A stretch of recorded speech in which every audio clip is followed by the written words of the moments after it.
गौसे आदम की याद में आए हो। गौसे आदम की ज़िंदगी हमारे तुम्हारे लिए नमूने अमल है।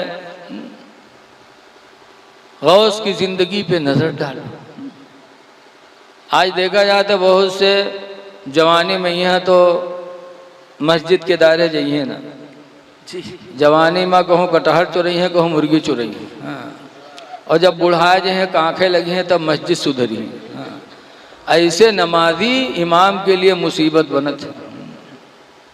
2 महीना नमाज पढ़ें कि अल्लाह वली होगी। नमाज पे घमंड। गौसे आदम की महफिल में बैठो, गौसे आदम की ज़िंदगी देखो। 40 साल तक गौसे पाक ने ईशा की वजू से नमाज फजर अदा किया। 40 साल तक बेदार रहे, सोए नहीं। और उसके बाद जब हज करने गए और रात में सारी दुनिया सो गई, हजरत शेख सादी शिरादी भी हज करने गए थे उसी साल, वो भी सो रहे थे कि शेख सादी कहते हैं कि इतने में खाने काबा से एक दर्द भरी रोने की आवाज़ गूंजी। ऐसी आवाज़ गूंजी, ऐसी आवाज़ गूंजी कि नींद टूट गई। शेख सादी फरमाते मैं उठा और रोने वाले को तलाश करने लगा। सोचने लगा या अल्लाह पूरी दुनिया सो रही है और रोने वाला कोई तेरे घर के अंदर रो रहा है। तो उठे तलाश करने लगे शेख सादी शिरादी। जब तलाश करते करते खाने काबा के पास पहुंचे तो देखा कि एक नौजवान रात की तारीकी में खाने काबा के दरवाजे की जंजीर को अपने दोनों हाथों में पकड़ के और रो रो के कहते हैं वो नौजवान, क्या रोते? कहते या अल्लाह अगर मेरे अमाल तेरी बारगाह में कबूल हो तो क़यामत के दिन मुझे आँखों में रोशनी देना, और अगर मेरे अमाल तेरी बारगाह में कबूल ना हो तो क़यामत के दिन मुझे अंधा बना के उठा लेना। ये कहते। शेख सादी कहते मैं गया तलाश करते करते पहुंचा तो मैंने कहा अरे आप हैं कौन?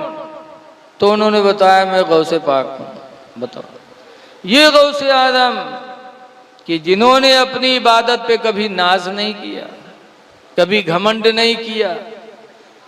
ऐ लोगों जलसा कराओ तो इस पे भी नाज न करना कि हमने इतना बड़ा जलसा कराया। नमाज पढ़ो तो इस पे भी नाज न करना कि हम नमाज पढ़ते हैं। गौसे आदम की ज़िंदगी हमारे तुम्हारे लिए नमूने अमल है। रसूलुल्लाह सल्लल्लाहु अलैहि वसल्लम ने खदीजा से शादी किया तो घर वालों की मर्जी से किया, सुभान अल्लाह। लेकिन खदीजा हुजूर के लिए कितना सुकून का दरिया बनी। जब माँ बाप की मर्जी से शादी होती है तो अल्लाह उस निकाह में खैर व बरकत फरमाता है।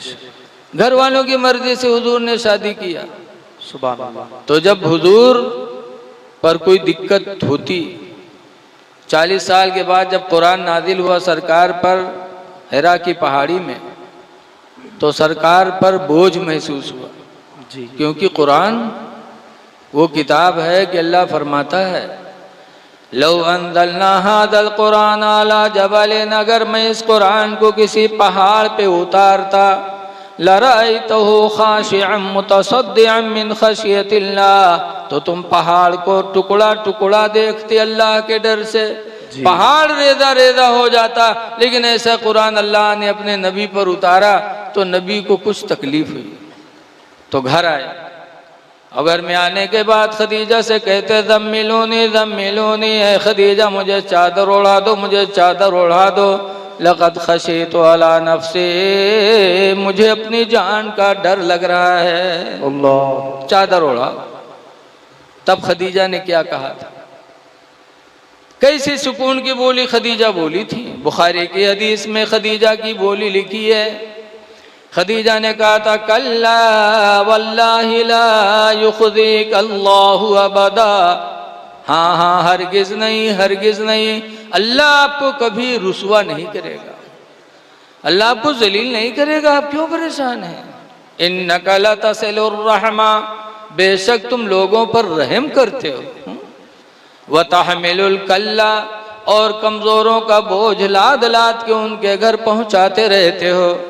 व तक्सिबुल मादूमा, और यतीमों बेवाओं को तुम कमा कमा के खिलाते रहते हो। व तक़रिद दईफा, और मेहमान की आप इज्जत करते हो।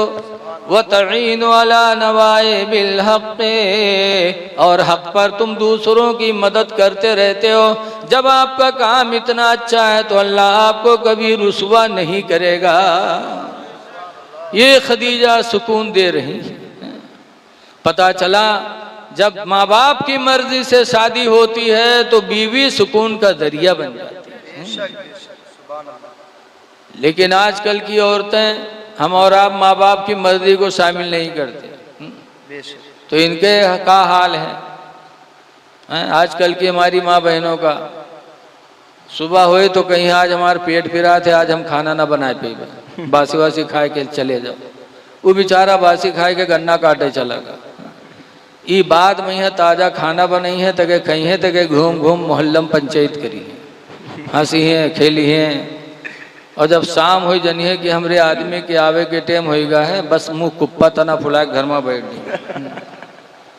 अब वो शाम के बेचारा जब निरहा तरसा है तो अब्बा अम्मा न ढूंढी कि अब्बा अम्मा कहाँ है। बिटिया लड़का न ढूंढी कि बिटियावा कहाँ है, लड़कवा कहाँ है। ऐते आवत पूछे गुडुआ कम्मी कहाँ है। कहा होगी गुडुआ कम्मी, लागा थे कयामत आई जाते इनके ऊपर। और नहीं पहन तो घर में घुसे, वहाँ ढूंढे पाओगे तो वहाँ मुँह को पता ना फूला है। अब बड़ी हिम्मत करे ठाणे कसके करी, बड़ी हिम्मत करके हाथों लगे कहीं गुडुआ कम्मी कहा बात कर भगवान, इतनी जोर से हड़कावत है। लेकिन आज के नौजवान का गुस्सा नहीं आवत, तब मुँह खींच करी है, कहीं कहा बात गुडुआ कम्मी कहा बात, कहा गुस्सा थे कहा बात, कहीं सुन या तो अपने भईवग ले करो या हमका ले करो।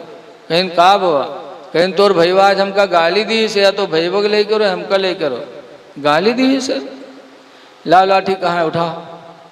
अब बताओ दिन भर गन्ना काटी से, शाम की आवाज थका मादा तो चुड़ैली लाठी पकड़ावत। अब बीवी के चक्कर में आके आज का इंसान अपने भाई पे लाठी चलाता है। ए भाइयों पे लाठी चलाने वालों, भाइयों को तकलीफ देने वालों, भाइयों का हक मारने वालों, जरा खुदा का फरमान सुनो। अल्लाह कुरान हकीम में फरमाता है सना शुद्ध कभी अखीका, ऐ मेरे बंदे तेरे बाजू को मैंने ताकतवर बनाया, भी अखीका तेरा भाई पैदा करके, भाई पैदा करके तेरे बाजुओं को मैंने ताकत बख्शी है। सुभान अल्लाह, सुभान अल्लाह। जब 2-4-10 भाई होते हैं तो बताओ उनके कितनी शान होते हैं। गांव में अगर 10 भाई के परिवार है कोई तो प्रधानी वही घर में रहा था, कहते उसे न बोले कि 10 लाठी है। और जो अपने अब्बा अम्मा का अकेले होते वो का जो पाओ तो वही थपरी आई देते कि है को आगे पीछे है? सही। हमारे वहाँ नेपालगंज रुपैडिया बॉर्डर पर एक गांव है रंजितवा, वहाँ एक कबड़िया बिरादरी के मुल्ला जी हैं, उनके 18 लड़का है। तब प्रधानी उन्हीं की राहत है, कोई ठाड़े नहीं होते, सब डराते कहते हैं ठाड़ भैया तो 18 लाठी ये मुल्ला बगलंग से रे। दुनिया चमक गई मुल्ला की। ऐ लोगो बीवी के चक्कर में आकर के भाई को न सताया करो। भाई भाई होता। हदीस पाक में हुज़ूर फरमाते ला युमिनु अहदुकुम, तुम में का कोई ईमान वाला हो ही नहीं सकता हत्ता युहिब्बा लि अखीहि मा युहिब्बु